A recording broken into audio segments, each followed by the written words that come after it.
Yo, what up, this is your boy King Series, and in today's video I'm going to show you how to balance your beat for it to sound professional and great in FL Studio here. So if you are with me, just stay with me, but make sure you subscribe to support your boy, like and also comment to this video, and I believe your time will never be wasted.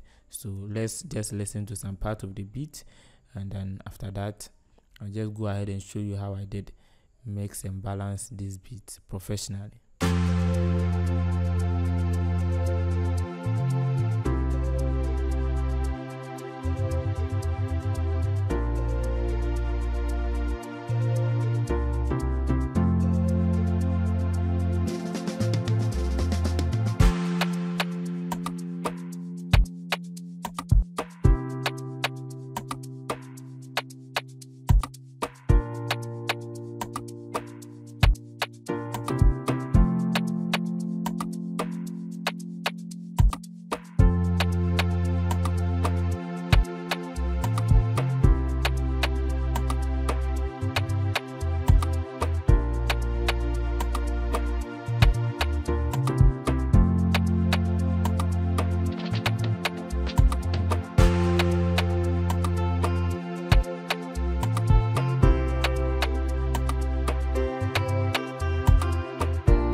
Okay, so that's the beat. You can just testify to yourself that it sounds okay and nice, right?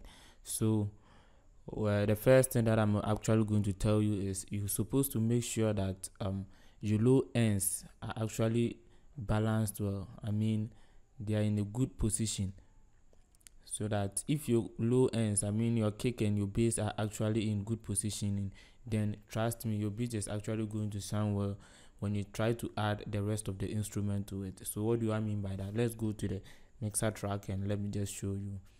Making a beat, start from sound selection. You select the right sound, as I always tell you, then the rest is up to you to gain stage it well. Sometimes you need not to use any effect, but sometimes to use effect for, I mean, sound designing, or and yes, treating some of the frequencies better. So let's listen to our low ends. So the low ends, you just have to start with your kick and your bass. Make sure it is actually sounding well. Then you bring in your snare or your rim or your clap or any other instrument that follows. So if you look at this, look at how the kick is actually sounding.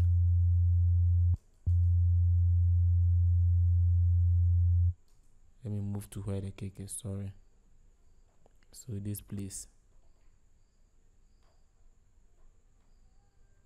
Now let's listen.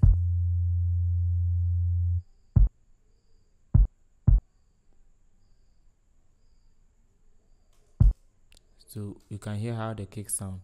So already this is how it was sounding. Let me just take the EQ off.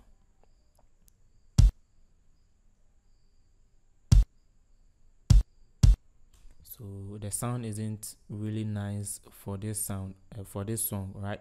So I didn't like it, so I just took the low, the high ends from there, and I didn't care about if you go to the where is it? Where is the kick? Is it this one? Okay, so there's the kick. So you can see I just bring my velocities way up. You see? Okay, this is not the kick. Let me just, I bring the velocities way up there. Okay, there's the kick, I think. Okay, because I wanted to feel its heaviness, yes, and it's supposed to hit hard and strong. You understand? Yeah, sometimes it's not about the volume level of the beat. You don't have to just go ahead and try to boost the volume level. Sometimes just use your velocity. If you want a hard kick or a hard sound, make sure your velocities are really high. But if you want a soft one, just bring your velocities down. There is much difference between the velocity volume and the normal volume knob. So try and adjust those ones and see the difference. Even if you are playing melodies or chords and you want the chord to sound really soft, you know how to put your hand on the keyboard very soft and you get a soft chord progression. But if you are trying to hit it hard, it's going to sound really hard. Even if you lower the volume level of the melody or the sound, the instrument, is still going to sound really hard. So understand the velocity, volume, and the normal volume. So on the mixer track here, if I wanted it to hit hard and I bring the volume way up here, it's still just going to be the volume is going to come out really loud, but it's not going to hit hard for me. So I wanted the kick to hit hard, so I have to go and adjust the velocity there so that it will hit hard. And I just control the volume level here so that it will not actually distort or clip. So if you look at the volume level, the kick is actually hitting around -6 dB. You get it? Yes, around that place. And I just cut out some of the high ends here. So that's to get this kind of heavy kick. Then you know our bass, the bass to, let me see, where is the bass? The bass to, I think, yes, I use the same velocity because I wanted them to be hitting harder rather than on a norm like this.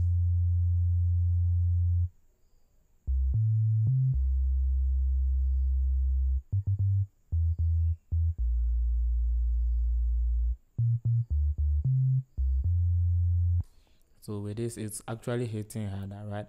So even if you lower the volume here, you're still going to feel the bass really well.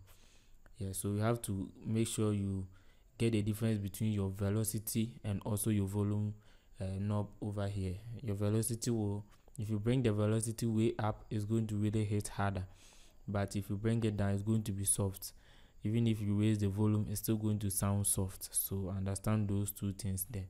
So with the kick and the bass, this is how it sounds. Make sure your low ends are actually mixed properly, or it's sounding good.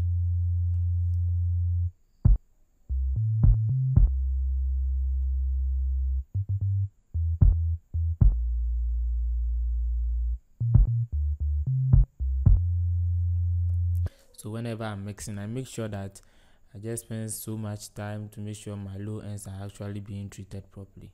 Okay, so after the low ends and everything is sounding good, then the next thing is the clap or the rim, or what do you call it, the snare, the one that you are using for your rhythm lead.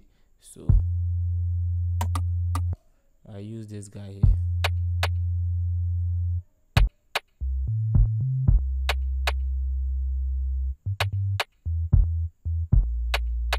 So you can hear that it is actually really sounding well. It is dry because when I just put it inside, it was not really dry like that. We were having some sound around it. Where is it? This guy. So I just use this thing here just to tighten it up. You can see all these noises around it. So I use this guy here just to tighten it up and make sure I'm having some dry sound. You get it? Yes. So it sounds good and nice. So together with everything, it sounds nice.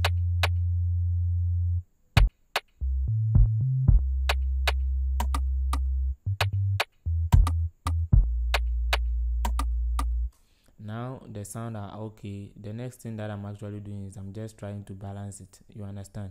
I'm gain staging it. The balancing is all about gain staging, making sure that nothing is actually sounding louder than the others. So the kick in Afrobeats like this, your kick and your snare, or if you are using rim instead of snare or clap, then that one's supposed to be the leading one. The percussion is supposed to support it. You get it? Yes, shakers, all of them supposed to support it, so it shouldn't be louder than the kick and the snare. Yes, so let the other one just support it, but it shouldn't be too low whereby you not actually feel it.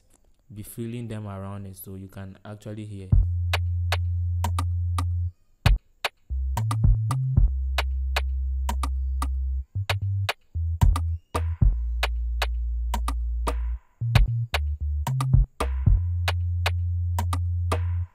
sometimes you just have to forget about the meters.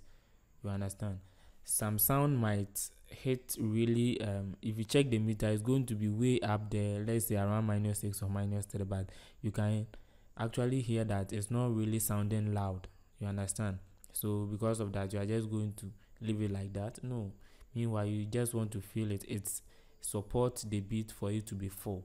So make sure you just use your ears to listen to it, how it is sounding. Use your ears to listen to it, how it is sounding. If it is actually sounding well together with the beat, leave it like that. Just forget about the meter. Forget about it hitting really high there. But if it is really sounding high and the meter is really above it, then try to lower it for it to be sound. Lower it so that it will sound good together with the other instrument, right? So don't always just go about the meters, and make sure you go about the meters and you leave your sound to sound really boring or sound dull. You understand what I'm saying? So make sure you forget about the meters sometimes, then you just go straight to your mixing or gain staging using your ears. If something is really sounding bad, as in louder than it's supposed to, bring it down. Then forget about the meters. If it is really high, just go that way. Yes.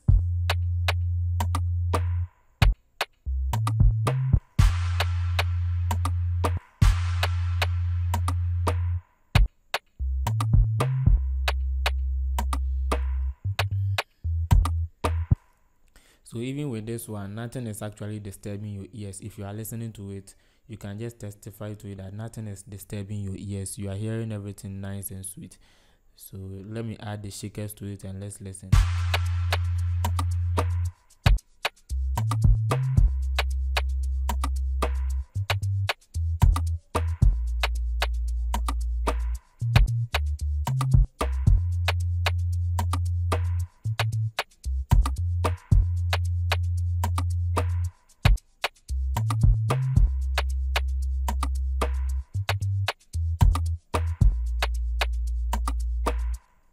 Sounding good, but I felt that the shaker was actually sounding more at the left side, so I was trying to balance it using the pan knob to bring it to the right side a little bit more rather than being left. So you can actually hear it sounding okay, right?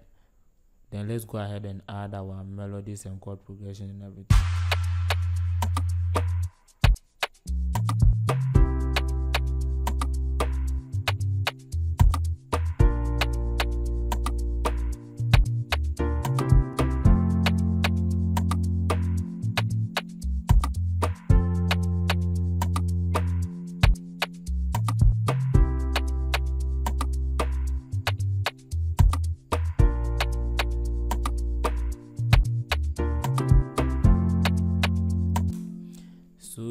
So nice. So what I have on this melody is I have the EQ after gain staging it with the other one. The EQ cutting some of the lows and the highs because I wanted the low ends to feel okay, be separated from this one's low ends. Then I have a reverb here just to give it space so that it will actually be at the back a little bit for other frequencies and the vocals to actually be sit properly with the beat. You understand that? Yeah. So the reverb is supposed to create some spaces around this so that other frequencies can actually come inside when they all play together. And then the last thing is I put this S1 image there to make it stereo. I didn't want it to be in the middle because the vocals, I want the vocals to actually sit in the middle, then everything will be surrounding it. It depends, it's personal choice. You can also leave it like that, but if you try to separate your sound using panning and reverb and the stereo images, it help you with your beat sounding really big, nice and clean. So this is how it sounds now.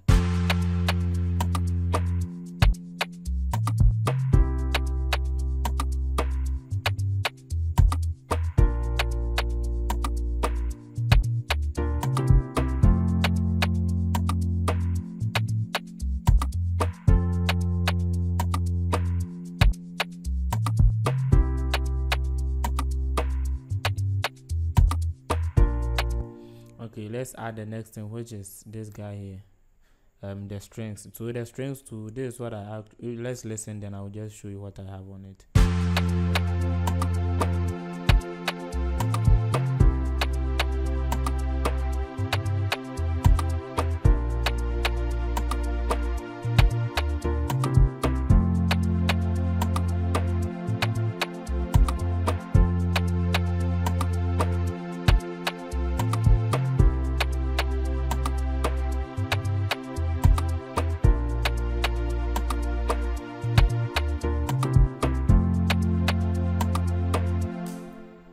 Okay, so this is what I have on the strings. I have EQ, cutting out lows and the highs like the piano.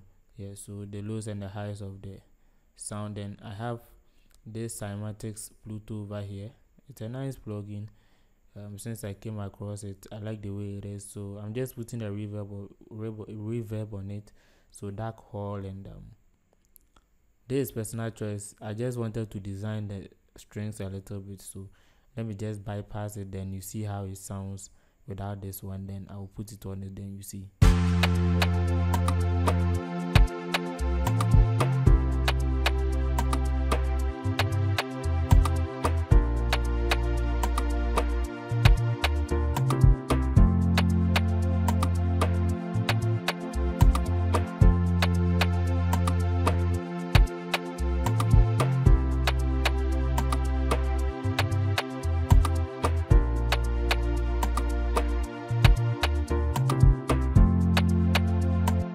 You can hear that when it comes inside, it pushes it back a little bit. It doesn't come right in front of your face.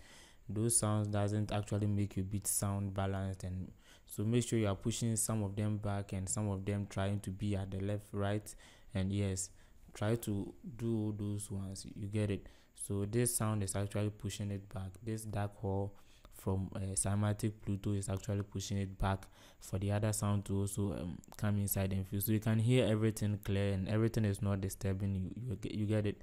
Yes, nice one. So the next thing is so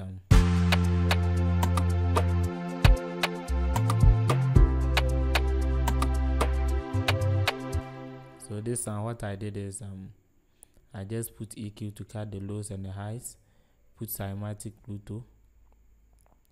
And on the cymatic Bluetooth, what I did is I chose this Galaxy. It's an effect, so I will just solo lead that one and you listen to it with and without how it sounds.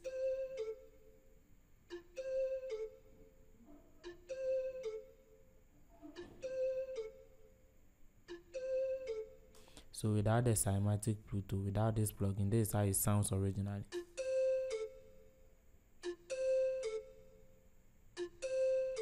But I just wanted to design it a little bit so that it will be different. That's how it sounded.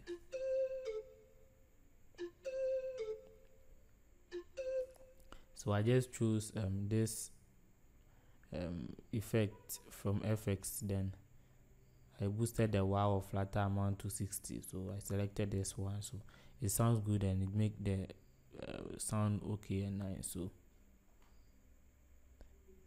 and I just pan it to the left side to create spaces for the vocals because we are just going to use it to record, so I had to do that. So and then the last thing is this guitar over here. What I have on this guitar is EQing the low ends and also putting a reverb on it to create spaces. I put too much reverb on it, yes, and I had to gain stage it with the others to sound okay. So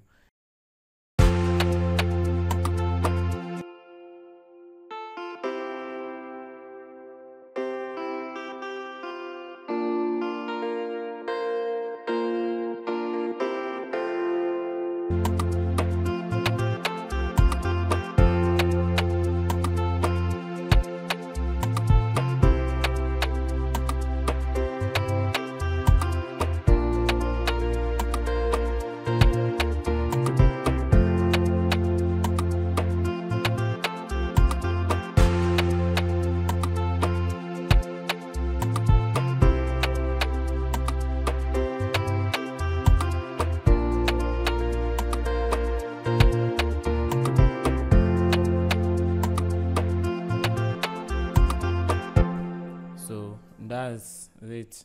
Just a simple trick that I actually use. So if you want us to do more of this, just tell me. I have a couple of beats that I'm actually working on. I can just start from the scratch and show you guys how I'm actually mixing on this beat. So this is your boy King Series. If you like whatever you did, then make sure you thumbs up, subscribe to this channel. Yes, more tutorials coming your way. Yes, and I'm out.